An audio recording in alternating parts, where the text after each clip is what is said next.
So it's all to play for still. I think so. Do you want to bet against us?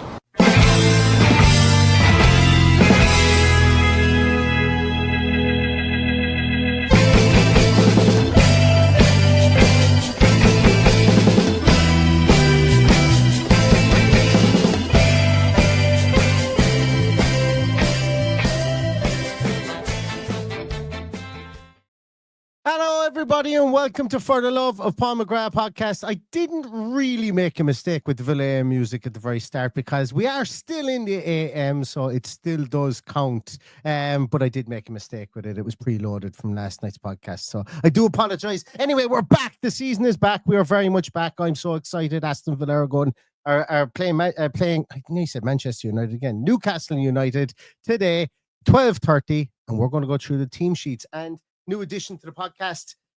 Well, new edition. You guys have seen it before. The wrestling belt. It's going to be brought out when we win games, but I'm manifesting that Villa are going to win today. And spoiler alert for what my predictions are. Well, if you've gone over to Playmaker Stats or to One Football, you've seen my prediction already for the scoreline. So, yeah, we'll keep that one for later. But yeah, team sheet coming out today. I put this yoke down. It's a ton weight. Team sheet coming out in the next 3 or so minutes, I think. But the big news, no matter what happens today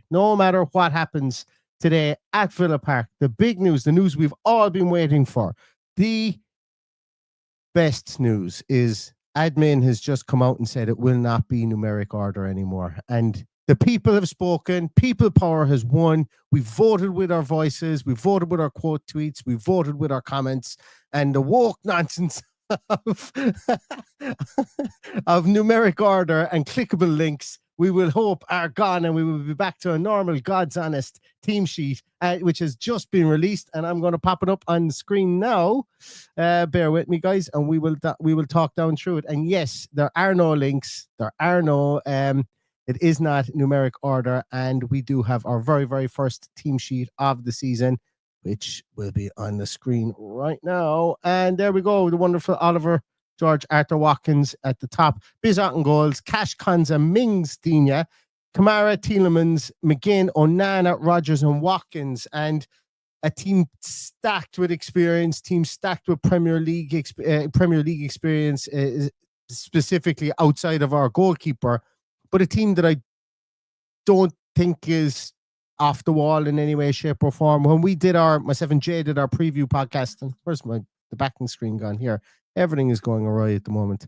When we did our preview podcast on Thursday night, we mentioned that probably the two teams would either be Pau in its centre half and Malen starting at right midfield with McGinn playing in the 6 and Tielemans at the 10, or Onana and Mings would come in there. And, you know, it's kind of horses for courses. Bring in the two big guys to counteract Newcastle's power in midfield, number one, and second of all, potentially to counteract their the big men at corners or in set pieces is what we've seen. That back four, Cash, Konza, Mings, Donyell, you can look at it in one of two ways. You can say, Jesus, they've been on a long road together. You know, that's been our back four since Steven Gerrard, you know, which is what, coming up on 4.5 years now, 5 years nearly now. And, or you can look at it and say, we finally have a fit back four. Finally have the back four that we know has worked the best over the course of the last couple of years, and the coherency from that, having that a coherent back four that are used to communicating with each other, used to playing with each other, have that chemistry in front of a novice goalkeeper. When I say a novice, I mean novice to the Premier League. In Marco Bizot, I think that's a really astute move. Now, look, we could be here in 2.5, 3 hours saying, Jesus Christ, what's Mings doing picking the ball up and giving away 2 penalties again? Or what's Konza doing kicking the ball into the back of his net? Or Matty Cash was skinned on the outside again and Luca Dean gave away. Look, we could be talking about all that, but in exactly what you see here and now and right here in the moment, having a defensive-minded back four that speak to each other and have good chemistry is probably the smart move. Now, we know that Maatsen has been pushing for a start. We know that Lamare Bogarde has had a great off-season. We know that Pau Torres, you know, his passing ability and so on. All these guys could have made an argument to start, and we could have made an argument to freshen up bringing in Bogarde and Maatsen. But you have to bear in mind that this is the first game of the season in what will be a raucous Villa Park atmosphere. Newcastle will be coming here looking for a scalp to get their season off and running. They've been written off in a lot of aspects because the whole Isaac situation, and they've been the butt of a joke of players not wanting to come to their club, which has been nonsense. Players have wanted to come, they've just been gazumped, and I think that they're boxing clever and being smart like us and not overpaying for players that they don't think are worth that value. So there is a massive there's a massive caution factor in this game. And I think starting that midfield, that four at the back is a smart decision. And then you move on to midfield again. Brilliant to have Kamara back at the start of the season. We didn't start last season with him. Took him really until maybe November, December, probably really January to see the best of Boubacar Kamara. And when he came back into the team and he started to fly was when was kind of when we had defensive frailties, when our defense was gone to, like, we'd so many defensive injuries. So he came back, but we were like a 10-game span of having a patchwork defense. We have our a solid defense that's there. Yes, could they be better? Absolutely, 100%. I know people would have an issue with Mings. I know people would have an issue with Cash. I know people would have an issue with Donyell, and there's never 100% consensus on any of those three players within the fan base, and that's fine. That's absolutely fine. But now we have those settled. Kamara's coming back into this team, and he's there with Tielemans, and we know what they did together when they played together. They're formidable, very formidable there. And then you've got the work rate of McGinn, who we bloody hope is on the right hand side of that front three. Or it's probably going to be Kamara and Onana, in there. With Tielemans probably playing more of an 8 role than a 10. So you'll see interchangeability there. It would be interesting if Onana was playing in that central attacking midfield role, because he played there quite a lot for Lille, and he played there at some stages for Everton as well. And I just wonder, could he be maybe that outlet that could allow him to go up for the flick on headers and have Ollie Watkins stay down against teams like this with Dan Burn? Is he the guy maybe that is pushed into that 10 position that can go and out-muscle Dan Burn and allow Ollie Watkins to get in and around the rest of the defenders? Could be a smart strategy, albeit it looks like it's going to be Onana, Kamara in the pivots, and Tielemans at 10 potentially. McGinn, I would imagine, is going to be on the right, and Rodgers is going to be on the left with Ollie Watkins up top as well. So realistically speaking, it's a very thought through lineup. Albeit everybody here could probably have named it. And there's no surprises there. I don't think that there's anyone that anyone could look at and say, yeah, definitely going to be, definitely wouldn't have him there. There would be no consensus, should I say, among the fan base that there's somebody starting that shouldn't be starting at all. On the bench, we have James Wright is our sub goalkeeper. This is my first time looking at the bench as well, by the way, guys. I didn't actually look at it all. James Wright, sub goalkeeper. I did not expect that. I probably expected somebody like Sam Proctor, but well done to James Wright. I remember he was on loan last year. Was he on loan at Real Union, I think? So he's the man who's put his hand up to be that sub goalkeeper, that third goalkeeper. If he's called upon today, he could have the biggest day of his life. So James Wright, congratulations and welcome to the starting squad. We've Pau Torres, Ian Maatsen, Lamare Bogarde, Emiliano Buendia, Donyell Malen, Jamaldine Jimoloba, Evan Gassand, and Samuel Illing Jr. And I think, look, really, when you look at it, Torres, Maatsen, Buendia, Malen, Gassand, a lot of experience, pace, power, and nous in those players. And then you intertwine in the Lamare Bogards, the guys that we have great hope for. You intertwine in the Jamaldine Jimolobas, who's shown an awful lot of promise as well, and the Samuel Illing Juniors.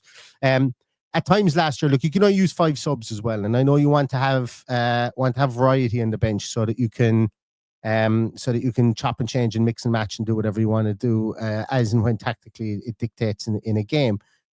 But I think every single Aston Villa fan will probably, like, if you were to say, what's kind of the craziest thing that's happened, not the craziest thing that's happened to Villa, but from a team selection point of view, what's kind of the craziest kind of outlier thing that's happened quite often? And there's been times where we've often been here going, there's 2 goalkeepers on the bench.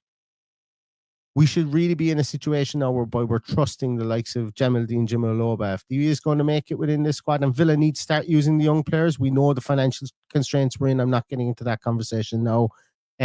But but we need the Jamaldine Jimalobas, we need the Samuel Elling Juniors, we need the Lamare Bogards, the Tristan Rose, the George Hemmings. And I would imagine Tristan Rowe and George Hemming have probably travelled as the backup contingent in case somebody gets injured today because they weren't involved last night.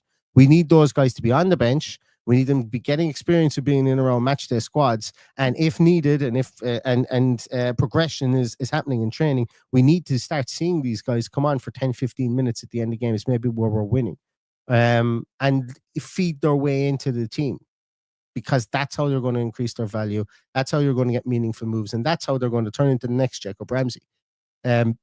And hopefully we'll be in a position where they can turn into that Jacob Ramsey and we can keep them around, as opposed to having to sell them from financial constraint point of view.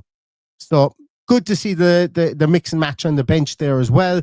We've got the guys that we know that can come in, the Maatsens, Torres, Buendia, Malens, Evan Gassand. Evan Gassand obviously being less proven than anybody, than a lot of people are, and the Lamare Bogards. And then we also have the sprinkling of the unknown, and the unknown for probably other fans really, with Jamaldine Jimaloba and Samuel Lilling Jr. as well. So, so I'm going to come to your comments first on the Aston Villa team. I'm just going to pop the team down. So come to some of your comments there. And then what I'll do is I'll bring up the Newcastle team as well. So first of all, where is he gone? Stefan asked me, is the Villa AM tune available anywhere? It's a cracking tune. No. And it was specifically because of this message that I played it at the start, because we were still in the AM. But it's not. No, it's a song that I made some of the backing track myself. I obviously wrote the lyrics and stuff, and I'll be honest, I fired it into AI to get the singer for the lyrics, and it kind of just produced it for me. So yes, I'm not that talented, but it is quite a nice song. I did make the bones of it, though, I will say, on GarageBand, so it did take me forever. So where are we? Stefan once again says we need to match their three of Bruno, Tonali, and Joelinton. All great players, but tough. Also, I love to stick a foot in. I very much think that we need to be in the faces there. I think John McGinn will be an awful lot more. Will be pretty tucked in. I think if he is playing on that right hand side, and I think that he will probably, that he'll be tucked in. I think Rodgers will be tucked in, and I think Tielemans will be more withdrawn into more of an 8 position than a specific 10. And I think we'll go with kind of that narrowness up top, obviously with the scope for them to go wide. And the reason I think that is it just stuffs up the midfield at different levels for Tonali, for Guimaraes, and obviously for Joelinton. Also, it gives us people in and around that area, so that so that we want to try and stifle. We want it to come into the centre, because you've got Leighton Pace and Harvey Barnes, who I'd imagine is on the left. You've probably got Elanga on the right, and you've got Anthony Gordon up top. And we'll take a look at their team in a moment to just make sure. But the big thing here the Villa need to do is they need to keep people in and around the centre, because you don't want people getting runs on any of the players, regardless. And it's not that they're painfully slow or anything, but you don't want their biggest asset is their pace, and you don't want that to be a contributing factor. So tactically, you want to muck up the kind of the progressions through 3 or 4 different kind of lines if you can, and try and slow that ball down, or have people checking back to kind of pass backwards and so on, so there's no obvious passing lane. So I would imagine that that's the way that is going to work out in this game. Hopefully that will work out for us. Where are we? Sorry guys, I'm just trying to scan down through some of your comments there. Adam says Malen on the bench again, madness, no pace. And he also says there's not an attacking team at all. I would agree it's not an attacking team, but does it need to be an attacking team? It's like what I mean by this is, look, obviously we want an attacking team. We want an out-and-out right-sided player. We want an out-and-out left-sided player, and we have that in Rodgers, and we want somebody playing through the centre. But Newcastle are very much they're very much a system team, and they've got no central striker, so you have to win that battle in midfield. And like Morgan Rodgers getting on and a lot of our work as well is, we work the ball. It's like a meticulous workload that we do. We've not really had any pace in our teams for quite a while now, to be honest with you. And what we've always done is we've worked it in and around to the box and cutbacks to the penalty area. And even if there's 4 or 5 people in the area, we don't do that really we haven't needed really to do it from a counter-attacking point of view. It'd be good to be able to do it. Like I'm not saying that, yeah, look, pace is nothing. Obviously, speed kills. There's a reason. There's a reason why people want pace, but pace costs money. And, you know, we obviously don't have latent pace in the team, but we don't have, they're not a team with Chris Sambas. I had this conversation with somebody on Twitter today as well. They're not a team of Chris Sambas that are running in treacle either. So we should be able to matriculate the ball, I suppose, through triangles and through smart play by moving midfield and defenses around. The team has proven they can do that, is what I'm getting at here.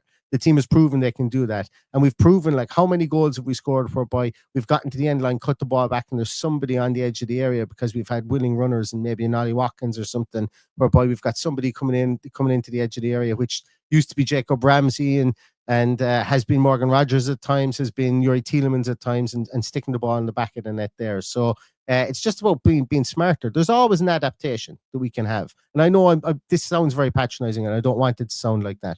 But there's always an adaptation that you can have to work around pace. There's always an adaptation that you should be able to wrinkle into your game. And like whether a team, I think like Newcastle aren't going to play a low block today. They're just not. They don't. They set up in their banks and they back themselves to be able to defend in areas. But if you can get a situation whereby you can do an overload on a, I don't know what their team is, so I'll bring up their team. But if you can get them into a situation whereby you can do an overload and get Dan Burn moving to the left or right, you know, that has to be the tactic, is getting Dan Burn moved around. Like, I know Dan Burn has made the absolute best of his career. He's an England international. He's an absolute outlier for somebody his height, for the physical abilities that he has as well. But we're not too far removed when John McGinn absolutely took him behind the woodshed and made a small boy of him. And I know he was playing left back that day, and he's most likely in at left centre half today. But I still think that, you know, it may not work, absolutely, because he's come on leaps and bounds. But I still think if you get busy and around a big man, like, there's only so much that they'll be able to take. And it's tale as old as time. Does it always work? No. And can you get caught then as well, maybe potentially in your own transitions if you lose the ball? Absolutely. But I think it's a smart tactic to kind of try and move people around. Try and get a 2-on-1 with Dan Burn, or try and get a 2-on-1 with, which is easier said than done, and maybe try and work the ball that way. And look, once again, I'm going to say it as being Ollie Watkins' biggest fan. You know, Ollie Watkins' first shot goes in the back of the net. We could have an Ollie Watkins of 2 years ago for the rest of the year. First couple of shots start to skew wide or go over the bar and stuff like that. Well, big thing here is first game of the season. He hasn't shown it not in the off season, where he's been missing chance after chance after chance. I won't be getting on his back, but still, I want to see him. I want to see an efficiency in his game like he's shown in the off season as well. You know, so where are we with the Newcastle team? Let me bring that up. I have my little lad playing sports this morning, and I must say, it really kind of opens the mind to the amount of effort it goes to like, I know you're obviously training professionals and stuff like that, but trying to hurt cats is how I would describe this morning. A most enjoyable experience, though, I must say. A most enjoyable experience. And firstly, hopefully he gets a love for sport like I did, because there's nothing like sport. There really isn't. We wouldn't be here at 11:34 on a Saturday morning talking about Aston Villa, a game that we cannot have any effect on at all, talking as if we can if we didn't love sports. So hopefully this morning, when I brought my young fella to his first hurling training, it fosters the love of sport in him, because what would we do without sport? We'd have nothing to talk about. I wouldn't anyway. So here's the Newcastle United team. It's Pope in goals, Trippier, Schär.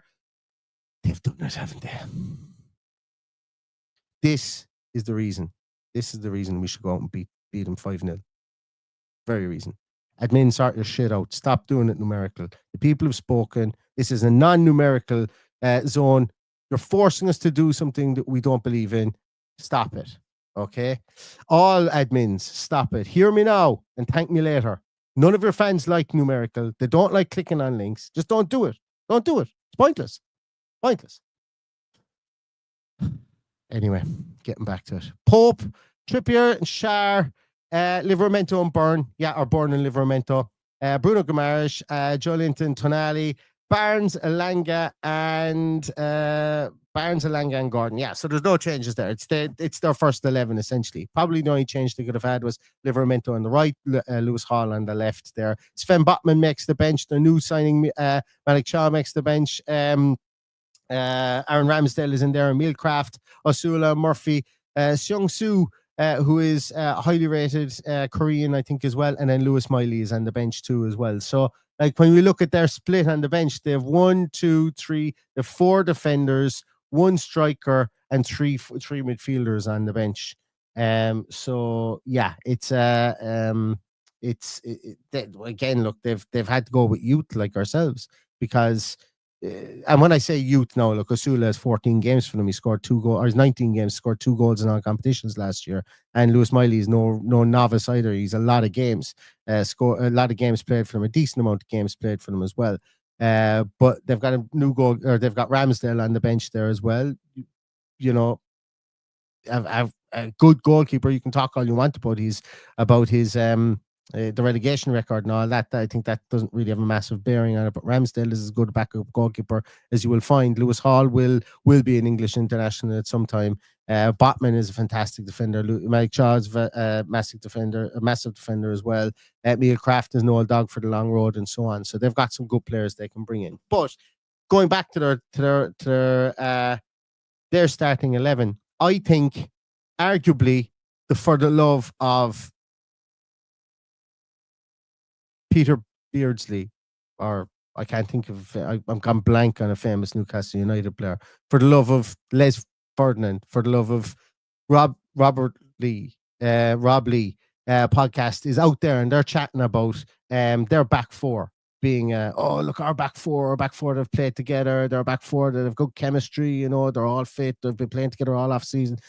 Our midfield is going to be like this, you know, we've got these guys in there, and, you know, this person in Tonali was out for the 10 months or whatever, he's back now, he's a full preseason under his. But I actually genuinely believe that they're having a lot of the same talking points about their midfield and their defense as I had earlier on. But the big talking point for them is, like, what can they do? How are they going to move our defense around with regards to Gordon, Elanga and Barnes? And I've just been speaking about not knowing what their team was, how we're going to move their defense around so they're going to use their pace to move the defense around. We're going to probably use number one, home advantage. And in fairness, you know, the coherency, I think, of our team from number 2 up to number 11 is huge. Like, the amount of games they've played together is absolutely massive.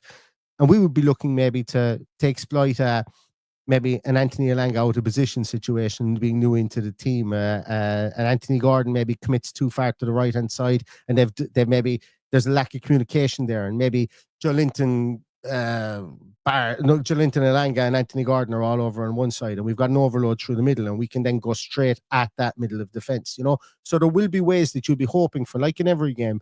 You know, you'll be hoping that maybe Newcastle won't be as tight without having a recognised centre forward up there. Now, obviously, as I said, pace kills, and they have all the pace in the world in those three players there. So it's up to Aston Villa to use their intelligence and that chemistry and the lot of communication that we don't always see from Aston Villa players. There needs to be a lot of communication, and Marco Bizot needs to have his running shoes on today as well, to get out early and get down early and try and snuff out any danger for through balls as well. Also, it'll be interesting to see what way the line is, you know, how deep or how high the line is. I don't think we'll go back to the 2023-24 line that we had previously. I think it'll be somewhere of an intermediate line.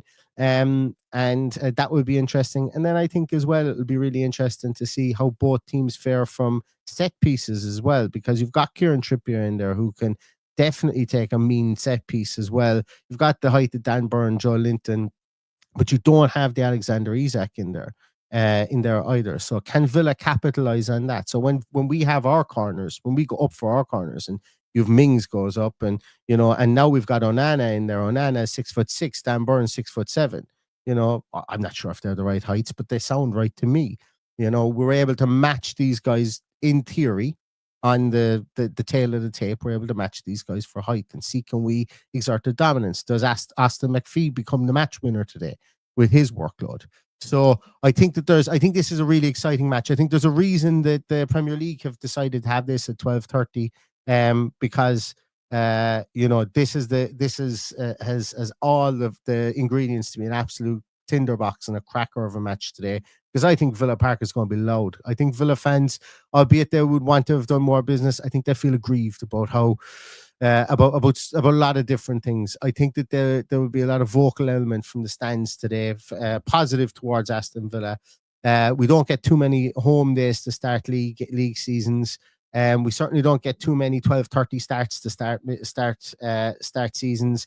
I think the excitement will be palpable. I think there'll be just about enough lubrication from the libations that people will have in the surrounding hostilities to make this one a fun and loud start to the game. And I hope it stays loud for the whole game as well. You've got a lot of additions to the stadium. You know, new seating has gone in. You've got the Aussie mural there as well.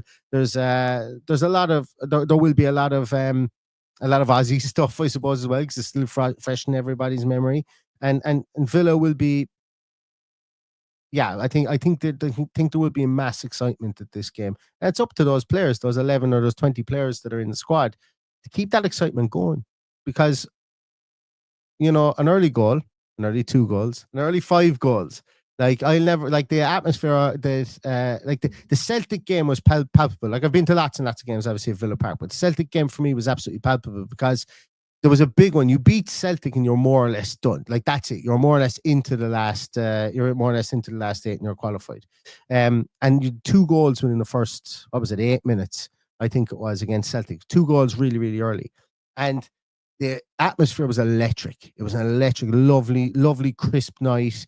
Lights were shining. Everybody there was buzzing. There was a lovely atmosphere until you found out there was tons of Celtic fans in and around people in the home area, but that's a different story. But I'm talking about from a footballing point of view, there was a lovely atmosphere. Then you get 1 goal for Villa. You get 2 goals for Villa, and the place is absolutely just jumping. It's like there was a tingle in the tip of your fingers with regards to what was going on there. It was just like, it was a real kind of seminal out of body moment at times during that game. Yes, Celtic came back and scored 2 goals, but we ended up winning 4-2. What I'm saying is the early start there made everything so jubilant, and I think we need that this morning on the big lights on TV.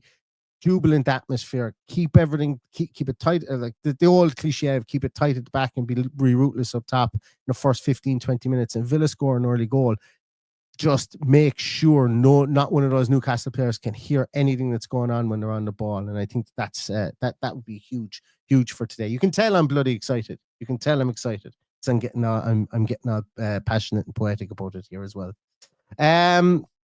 So come back to some of your comments here, guys, and then we might wrap it up soon. Just to remind everybody, we will throw you directly into AVFC Status stream, into the waiting list for AVFC Status. So Dale is going to be doing his watch-alongs for the whole lot of the season, and after every single team sheet tantrum, just in case I forget to mention it, we will throw you into Dale's stream. So you will be automatically lined up, queued up to go in there, so you don't have to go anywhere. You can quit this and join his stream if you want, but it will automatically throw you into his stream. And then likewise, after the watch along, he'll automatically throw you back in here again. So so if you like what you hear now and you're looking for some post-match analysis, pop back into us afterwards, right on the final whistle. We will be here for post-match analysis, and I will have the wonderful Spud from Villa Pride Down Under podcast as well. Mark Holmes will be joining me for that. As some of you guys know, Paddy has had a family bereavement, so and so I don't expect him. He can come back when whenever he wants. He's got more important things going on at the moment, but he will be back. But for the time being, as I say, Mark said he would jump on for the game today and talk to us afterwards. Now, come to some of your comments as well. Where are we? A lot of conversation about Malen. I'm going to skip through that because, look, as I say, it's a conversation for another day. I know it may not sound like that, but it is a conversation for another day. Sorry there, guys. Brendan Townsend said, if I'm not mistaken, Isaac, like Martinez, is suspended for today's game. Therefore, Newcastle would have planned for the game without him anyway. So I'll be very wary of them. I don't know. Is the answer, but I think it's more so the upheaval of him, of everything that's gone on this offseason, and the fact that, even last night at midnight, there was news kind of floating around from maybe not from the Ornsteins or from the Romanos or whatever, that Michael Edwards was in Boston and that they were putting together the money to buy Alexander Isak for Liverpool. Like, I genuinely, I'm not sure what the hell Liverpool need him for, but hey, you might as well be looking at the caliber that caliber striker than looking for them, you know. So we'll see what happens with regards to that. Just going to scroll down here as well. Jake, Aston Villa asks, any news on Redmond? When was he when he was signed? Everybody was speculating would be given a chance. He's just been injured, I think, this off season. So I would imagine next few months we won't see a whole pile of him. It'll be he's back in. He's back into play as well. But one thing I did see was on the Premier League released that vignette video of people talking about how they pronounce their names, and he was on it as well. You know, Zepicunho Redmond. I think that's how he pronounced it, but he was there, which I thought was interesting. And it was great to get the pronunciation of David Moyes, because I was never really sure how to pronounce his name as well, and he was the first man up. And I love those little comedy ones that they throw in there. People who you can, like Cole Palmer. Yeah, that's how you pronounce his name, Cole Palmer. And obviously they're there for people who English isn't their first language. I completely understand, but it still is funny to see David Moyes' mug there explaining how to say his name, which is funny. And also, do you know what? It's really interesting to see how much we mispronounce other people's names, you know, because we absolutely do. Which is, you know, I will try and do better with. I will, and I know it might be a small thing and it might annoy people, but I don't know. I think maybe it's just a small bit respectful to pronounce somebody's name the right way. Being an Irishman who's got a sister who's got a very Irish first name, you know, she goes abroad, people can't pronounce her name at all, you know, and I think that's, you know, I've seen it firsthand. Anyway, digression again. Where else are we? So British Mick says, Brother Neil, I'm excited to see Gassan's second half. He'll be perfect. Watch this space. Do you know what? That's the thing. That's the thing here. We spoke about, there was a lot of talk there in the comments about Malen and about pace and stuff like that. But like if you spring Gassan, you spring Malen off the bench. They're two pretty rangy, pacey players. They really are. And I think, look, as I said there previously, I think these McGinn and Rodgers are going to be a bit more inverted than we're used to. I think Tielemans is going to be a small bit more withdrawn. And while Donyell Malen can absolutely play that position, he's played actually as a central striker as well for PSV previously, and he's played central striker for Dortmund too. So I just think it's more tactical why he's on the bench. I think it is. And yes, look, absolutely. People can wonder and go, well, we spent 18 million on him. Why aren't we playing him? But we will play him. He will get minutes. Absolutely will get minutes. And his time will come to start in the team too, I would imagine. But it's very fair to question it given what went on last year. But I think the tactics dictate the setup today. And I think even if we had a wild winger that was, you know, that everybody was expecting to start on that side, I think McGinn probably would have been favored because, number one, he's club captain. And whether people think that's correct to start your club captain or not, I think from a tactical point of view, it's probably, and look, there'll be egg all over this face. I've no problem with that. But, you know, without looking at hindsight after the fact, I think when you sit down, you make this team to invert the two of those guys, I said before, to create those barriers or those speed bumps as people progress. I think that's probably smarter. And also what it allows you to do is, if an Onana or Kamara gets caught out of position, Tielemans isn't in that very, very progressed 10 position. If he's back in the 8, you know, you've got that interchangeability. You've got more of an option for triangles to move that ball a bit further forward or a bit quicker. And then if you've got the two inverted guys inside there as well, you have both centre halves have to look in their peripheral vision goes to straight forward and to Ollie Watkins, whereas the fullback sometimes then can be kind of caught in no man's land outside there, and they can be made redundant from a formation like that too. So that's why you would play that. Specifically, if you didn't have pace in your team, you are beholden though to moving the ball quickly. And potentially, if you've got those, you know, if you've got those triangulation points towards that, getting it up towards two more inverted players, it's a difficult system to play. We've done it well in the past, though. It is a difficult system to play. But if you only need to get it right once, and it blows apart anybody's structure, and it does make people out wide look pretty redundant, and it gives you absolute train tracks down the middle too. But as I say, There's a reason not every team plays that, because it can be difficult to play. And I would prefer to be doing this at home than to be doing this away on the first day of the season. Where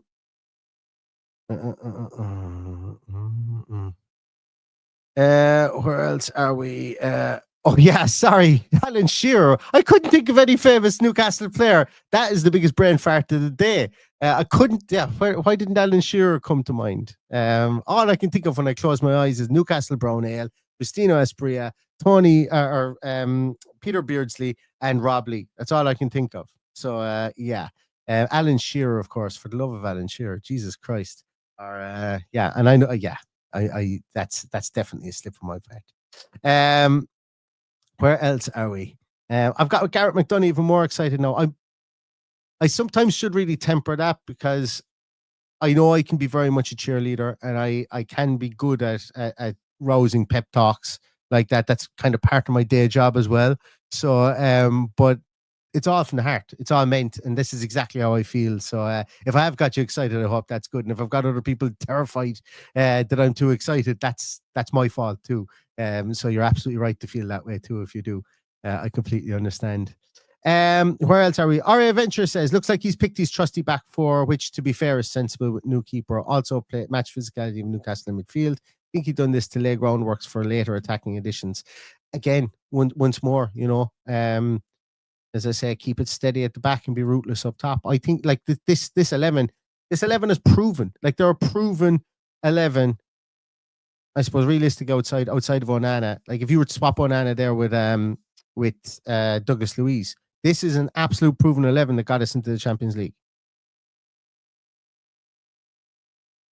Is that obviously, you know, for Martinez. I'm talking about the outfield 10 players. So the team has, like, when we talk about not having any pace, there were times maybe when Leon Bailey wasn't available that we've played John McGinn out there, and obviously Morgan Rogers wasn't the force he was now back when he signed for us in January of that year.